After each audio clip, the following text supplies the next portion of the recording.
Hello and welcome to this, your daily briefing, and you are of course extremely welcome to it.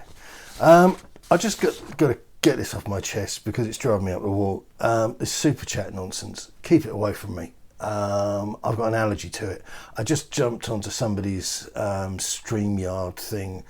You're in the studio, blah blah blah. Check your microphone. Go on, talk to the guy. It was terrace talk, or I don't even know. It was just something. And we're doing a bit of an exchange. Everything's fine. And then this super chat thing pops up, and the guy asks him, "Oh, hi, Terry. Do you know when so and so blah blah?" And he goes, "No, mate. I don't really know anything about that." Boom, $4.99. If you did that to somebody in the street, they'd black your eye for you. Hopefully worse. I don't want anything to do with it. So I'll be a recluse on my own channel unless people who want to talk to me are prepared to act like grown-ups. Not getting involved in that at all. It's just theft. It really is. There's no engagement. There's no fan engagement. No, it's just theft. It's just lifting money off of losers. So that's my campaign. My heart's too big to let losers carry on being exploited. So if you want to join me, I'm here, but I won't be going anywhere else that's lifting fivers off of people. Absolutely obscene. Right, Harry Kane has refused to come in for training. I'm waiting for the story to flesh itself out a little, because you never know, there could have something been gone on, there could be more to it, or this simply could be the collision course that I mentioned several weeks ago. I think this is the beginning of the end. The reaction from some people has been, a little bit childish, a little bit kind of, "I don't want you to go." Come on, look, contracts for professional footballers, this isn't like the real world, okay? Maybe it should be. Maybe it should be different. I'm not an advocate of either position. I'm just telling you how it is. So, for those of you joining us late, Carrick left, Modric left, Berbatov left, Bale left. All of these guys had contracts with us with time to run on them. And the contracts, the length, the duration thereof, their leverage in the negotiation. And I'm sure there was a time back in the 1950s or 60s or 70s, and you went home and you said to your dad, Dad, Palace have signed me. It's amazing, I've got a 3-year deal. And you were thinking, wow, we've got 3 years, to being a Palace player, or whatever club, insert club here. These days you go home and you say, Dad, I've been signed by Norwich City. How long's the contract? 5 years. Okay, we'll give it a year, and then we've got to start engineering you an exit strategy. Or they double your money. That's how contracts work these days. So slavery has been abolished. So headlines like this one in the Daily Mail, "Find him and stick him in the reserves." Who are you talking to? Who are you possibly talking to? I mean, what's the next step? Get hold of him, right, and chain him to a radiator.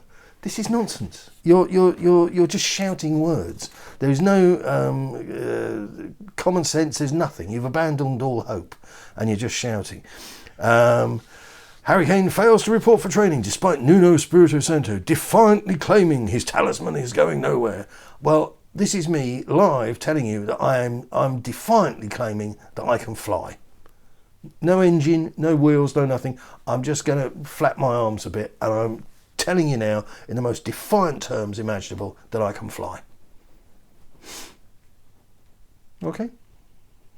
I just don't feel like flying at the moment, that's all. But you have my word, because I've told you. I've been very defiant about it. So, Spurs, and this is worth taking into consideration. There's a piece gone out from Standard this morning, brings us on to the Romero thing.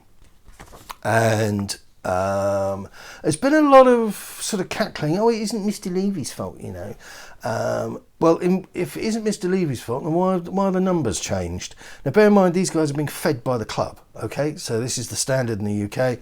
Spurs are closing in on agreeing a fee with Atlanta, thought to be worth around 47 million. That's gone up since certainly Friday or Saturday when things were pushing. and then it goes through the rest of the hoops of who we've signed and who we haven't. And what I would say to you is that, 47 million. They were saying in a number of reports over the weekend that on Monday that Christian Romero was going to put it on his coach and tell him that he definitely wanted to be let free and to go to Spurs. He was in training on Sunday. Maybe the gaffer wasn't there, I don't know. The European Super League. I've got some very interesting intelligence for you about that. The banks are going to be pursuing the clubs. So whilst JP Morgan, who are putting up the lolly, those agreements are still in place. And whilst the European Court of Justice has ruled that the UEFA and all the rest of it, say like the Premier League, aren't able to thwart their business practices, they're not able to tell them what they can involve themselves and what they can't, the banks have an agreement. So I last heard it was about 300 million per club. I think this is going to go ahead. I think there's a lot of refining to be done, but I think this is going to go ahead.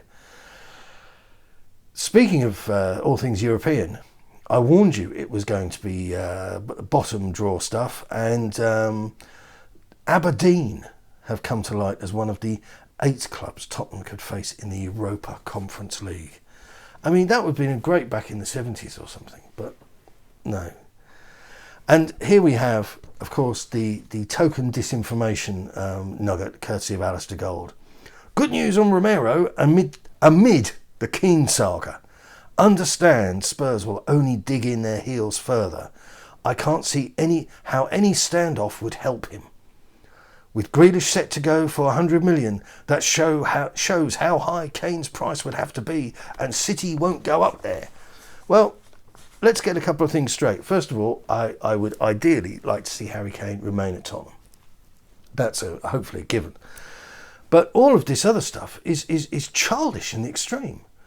First of all, Manchester City have already started selling players, and back of a beer maths, whatever you want to call it, it's conceivable that if they did have an expected outgoing of 200 million, that they could meet much of it from what the club earned in winning receipts last season and in monies generated through transfers. And to ignore those, the prize monies, and to ignore the transfer receipts is extraordinarily blinkered. I mean, it just begs the question, how are you getting away with even sharing this opinion? So there's this sort of childlike thing, and I can only say, it's infantile, that, if Jack Grealish is 100 million, then Harry Kane must be 300 million. You're just shouting. And I won't have anything to do with that. I absolutely won't. Slavery's been abolished. I'll keep on saying that because it's a joyous thing. I'm pleased that that's happened. You can have club stooges wheeled out, defiantly claiming whatever. But the reality is that monies can be found. And you bleat about financial fair play. Well, I think that if Manchester City wanted to keep themselves under the radar, they might go about things in a slightly different fashion. Don't you? So I wouldn't get yourself all your undergarments bunched up about the financial fair play thing at all. I think City can afford who they want.